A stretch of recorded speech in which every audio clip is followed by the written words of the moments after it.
Hi Aries, this is your March 2018 Tarot and Astrology reading with me, Anushka. Thank you for joining me. So this month for you is about re-emergence and big moves in terms of your career and what you do in the world. So Aries, the activity has really been in that 12th house. You've been having this period of integration, reviewing the last year, about to come into your birthday. And so there's probably been quite a bit of reflection, there's probably been quite a bit of integration, and perhaps on some level you felt a bit quieter, maybe not as socially out there, but I've also been getting a lot of inspiration and hopefully connecting with your spirituality if you're that way inclined, and perhaps even having very vivid dreams and really feeling in touch with the universe and with the energies around you. So we start this month off with a full moon. And now, depending on where you are, if you're in the US, this is on the 1st. If you're in the UK, it's on the 2nd. And this full moon is in Virgo. And this full moon actually makes a grand trine between Saturn in Capricorn in your 10th house and Pallas Athena in your 2nd house. Now, Pallas Athena is she's very much about success, and she's about patterns in our lives. And it can be to do with our fears of success, but this is a really lovely aspect, and it's in these earth houses of yours, it's in your career and money houses, so there's really positive energy here. So if there's anything that was started in January or February, especially February, any projects that were put forward, any ideas that were put forward, or anything you started working on, you could see really happy completions and conclusions happening around this time. So there's a lot of support here in terms of your work, your career, and what you're doing in the world, the money you're earning and the services that you give. At the same time of this full moon, we've also got the moon opposing Neptune in your 12th house. So this is kind of like the darker side of this full moon, I suppose. What can happen here is we can find ourselves being very emotionally sensitive. Overly sensitive. The moon rules our emotions and our emotional state, and Neptune is very much about sensitivity. It can be about it can be about delusion or illusions. It can be about escapism and victim mentality and victimhood. So just be aware of if you are inclined to depression, if you're inclined to negative thoughts or escapism or addictions of any kind. Be very mindful around this time, because there will be a lot of sensitivity here. There can be feeling of having been taken advantage of or being deceived. At the same time, this energy also lends itself to secrets coming out and to things being exposed. So that could be to do with you, or it could be to do with somebody else, or you might see it play out in the world at large. So at the same time as there being this supportive earth energy, we've also got this very sensitive emotional energy. So just be aware of that. Have compassion for yourself and for others. This is also a really, really good time for releasing. We're working on that 6th and 12th house axis, which is all about release, letting go, purification, detoxification, and healing. So if you can just, and I know I keep saying this to everybody, but it's there for a reason. If we can all be healing, letting go, and what did I just say? Detoxing from mental states that no longer serve us, from spiritual patterns that perhaps are actually detrimental to us, from whether that's that you're constantly seeking self-improvement to the point where you're actually telling yourself you're not good enough and you're not lovable, whether that's just physical habits that we have or decluttering the home. It's really time of purification, and that's the way to work with this energy at its best. So we're having all of this energy now, all the personal planets going to be moving from your 12th house into your 1st house. So first of all we have, let me just say, any projects, any work stuff that you want to just give a final push on, first week of the month is the time to really go for it, because we've all got all the planets direct still, and when we get to the 8th, that's when Jupiter will be going retrograde, which I'll talk about in a second, but that's when we'll start to get that slow down motion a little bit more. So the first week is really the time to continue being ambitious, continue pushing forward on your goals, your dreams, your wishes, and not much should get in your way. Right, on the 6th, we have Mercury and Venus coming into your sign. So this is going to see you being a lot more expressive, a lot more vocal, a lot more engaged with the world and happy to put yourself out there, and sees you attracting things. It's that time of year when you tend to be a lot more attractive, and you know, Venus wants to bring things to you. If you're dating, it's a lovely time to be out on the scene, you know, and meeting people and mingling. So in that sense, you're re-emerging from that 12th house. On the 8th is when Jupiter retrogrades in Scorpio in your 8th house, and this happens, this will be going on until the 10th of July, when Jupiter will then go direct. So Jupiter is very much about our perspectives. It's about our vision. Jupiter is very much engaged with the world out there. And so when Jupiter retrogrades, it's about a change in our perspectives. It's about integrating lessons that we've learned. It's about our own inner wisdom. It's not so much about taking the information from out there and expanding out there. It's an internal expansion that needs to happen. And it's about introspection and self-mastery as well. And it's preparing you for something really good to come. Now in the 8th house, you know, the 8th house rules death, rebirth, taxes, sex, the taboo things of life, the occult, psychology, shared resources. So, you know, issues of these nature, intimacy as well, and deep depth psychology, issues of this nature, you're being asked to look at them. You're being asked to look at where you stand on them. Do you live by your values? You know, it's one thing to have values, it's one thing to say you have a certain belief or you value a certain thing, but are you actually living by them? And you might start having to process this and examine this in your life, in terms of if you have joint custody with somebody, if you are going through a divorce, or in some way having to separate your finances, or having to deal with your goods, your finances, your belongings with another person. It's one thing to say, I believe in fairness. It's one thing to say that, but are you actually practicing it in that area?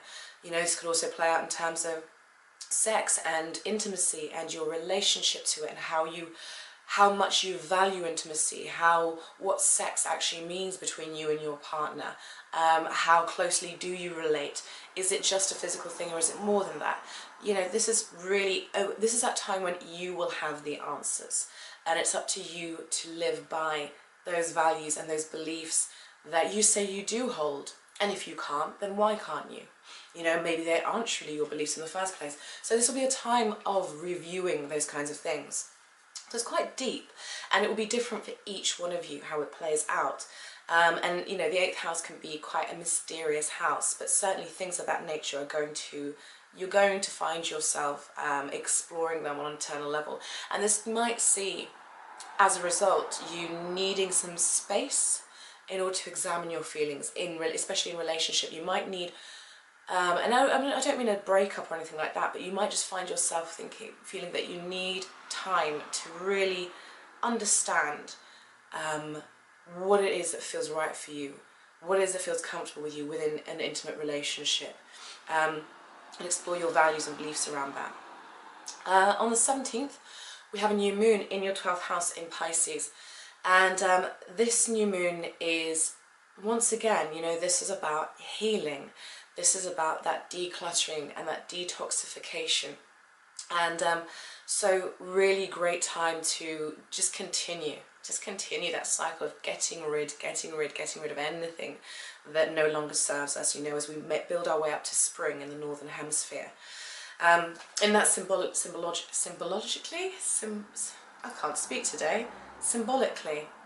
I think so, what spring is about. It's about renewal. It's about the fresh and the new. And so this is a great time to be making space for fresh energy to come in, and to be paying attention to your health habits, you know, paying attention to what you do to feed your soul and nourish your body, those kinds of things. Right.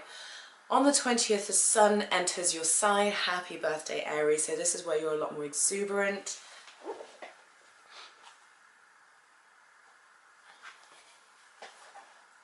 Sorry, I thought my battery just died. So this is where you're a lot more exuberant. This is where you're a lot more out there, and you're feeling confident and going for what you want. Now, there is really strong energy happening for you in your 10th house, because Mars on the 17th, which I forgot to mention at the time of that new moon, Mars enters your 10th house. So you've got Mars, Pluto and Saturn, and in that 10th house of career and what you're doing in the world, you are making bold moves, Aries, very bold moves, and you're putting a lot of energy into what you do. Now, I see the possibility for very big success, and you're paving the way for when Jupiter moves into your 10th house and brings a lot of blessings. The only thing I would guard against is there are some squares happening between Mars, Pluto, Saturn and the personal planets.